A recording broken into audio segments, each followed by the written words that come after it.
Students, good morning. हम पढ़ रहे थे हिंदी का पाठ 5 इंद्रधनुष के रंग, जिसमें आपको हमने लेसन एक्सप्लेन करवा दिया था, मीनिंग्स शब्दार्थ आपको करवा चुके हैं। अब हम शब्दार्थ के अलावा हमने सही जोड़ी और खाली स्थान जो होते हैं वो भी हमने आपको कंप्लीट करवाया था। आज हम करेंगे question number 2 and 3। Okay student, चलिए देखते हैं। सेकंड नंबर क्वेश्चन क्या है? अति लघुत्तरीय प्रश्न। क्या दिया है? अति लघुत्तरीय प्रश्न।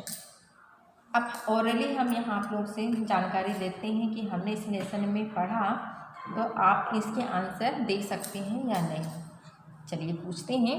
पहला क्वेश्चन है, विद्यालय में कौन सा कालखंड चल रहा था? कोई बता सकता है इसके आंसर? हमने रीडिंग किया है ना बुक की।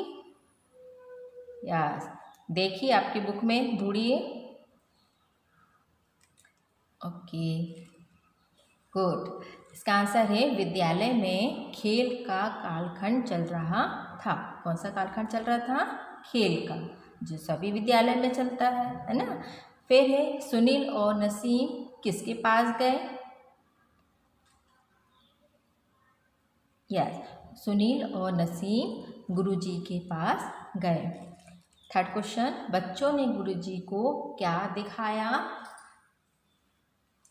लेसन का नाम क्या है? इंद्रधनुष। तो स्वाभाविक है कि बच्चों ने गुरुजी को इंद्रधनुष दिखाया। ठीक है।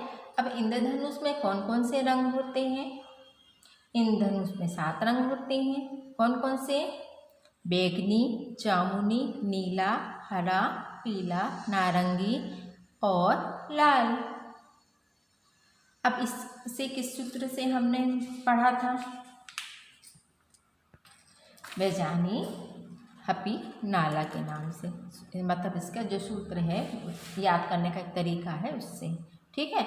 तो आपको इन क्वेश्चनों को कॉपी में लिखने हैं सुंदर तरीके से। इस तरह से आप लिखेंगे, एडेंट डालेंगे, शब्दार्थ लिखेंगे, अनुभव विस्तार लिखेंगे, संजोड़ी लिखेंगे, खाली स्थान लिखेंगे। और हमने यहाँ पर रेड पेन यूज़ किया है, लेकिन आपको रेड पेन यूज नहीं करना है, ब्लैक और ब्लू पेन यूज करना है। ठीक है। और अपने कॉपी में ऐसे सुंदर तरीके से लिखेंगे। पहले क्वेश्चन ब्लैक पेन का यूज करोगे, फिर आंसर जो लिखोगे वो ब्लू पेन से लिखोगे। Okay student. तो चलिए अब इसके हम थर्ड नंबर क्वेश्चन देखते हैं। लघु उत्तरीय प्रश्नों को नीचे लिखे प्रश्नों के उत्तर 3 से 5 वाक्यों में देना है। इसके पहले जो क्वेश्चन था वो एक वाक्य में था, है ना। तो पूरा लिखना है और उसमें एक वाक्य में आंसर दे देना है। ठीक है। अब इंद्रधनुष हम किसे कहते हैं?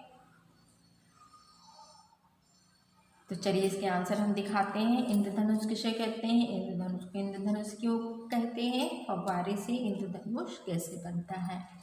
तो यहाँ पर लघु उत्तरीय क्वेश्चनों में 3 क्वेश्चन दिए हैं, इनके आंसर आपको हम दिखा रहे हैं और वैसे ही अपने कॉपी में आपको आंसर नोट करने होंगे।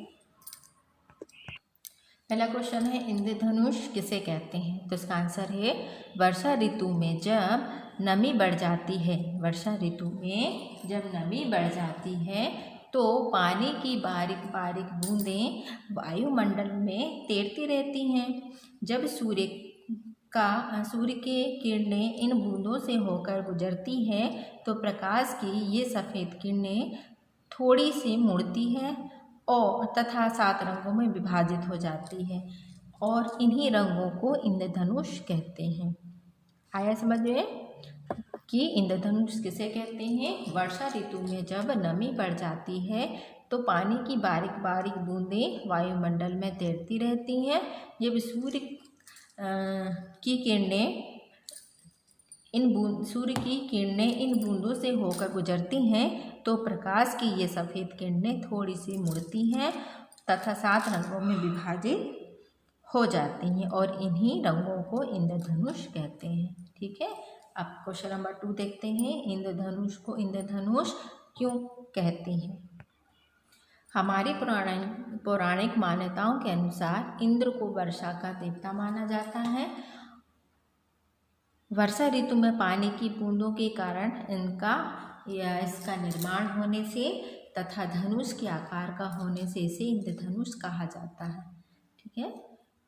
पौराणिक मान्यताओं के अनुसार इंद्र को वर्षा का देवता माना जाता है।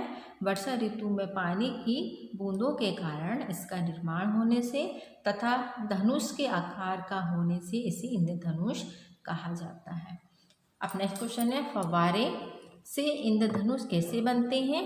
तो इसका आंसर है जहाँ फव्वारे चल रहे हों या ऊंचाई से गिरते जलप्रपातों में जहाँ जल की बारीक बूंदें दूर दूर तक फैल जाती हैं वहाँ भी कभी कभी इंद्रधनुष बनते देख सकते हैं। ठीक है। तो ये थे आपके क्वेश्चन आंसर, लघु उत्तरीय और अति लघु उत्तरीय प्रश्न दोनों हमने करवा दिए हैं। तो यहाँ हमारा जो लेसन है वो कंप्लीट हुआ। ठीक है। तो लेकिन आप लोगों को इस लेसन को बार बार आपको लर्न करना है, रीडिंग करनी है, लिखनी है और अच्छे राइटिंग से लिखनी है। ओके। तो ये आपका कंप्लीट होना चाहिए कॉपी में। Okay students.